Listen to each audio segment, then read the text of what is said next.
In this lesson, we will talk about the concept of a theory. So what is a theory? A theory is defined as a way to accurately make predictions about some event. So at this point you might be thinking, wait, isn't that what a model does? Not necessarily. A model is often very general and just allows a scientist to have a mental picture of an event. A theory, on the other hand, can be much more detailed and can be very accurate in predicting the result of an event. Theories can be so accurate that they can oftentimes be used to quantify a result. Or, in other words, it makes a prediction in terms of numbers that we can measure. So let's look at an example. So one theory you might have heard about is E equals mc squared.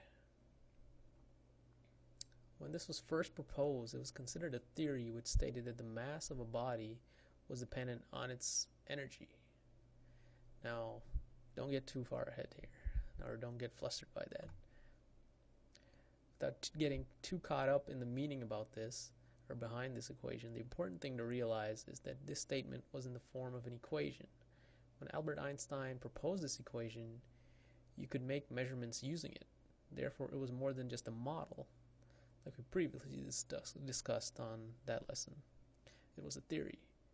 In this case, you could measure the mass of an object, and you knew what the speed of light was, which is what c is, and m is the mass, and you could determine the amount of energy it might have, which is E.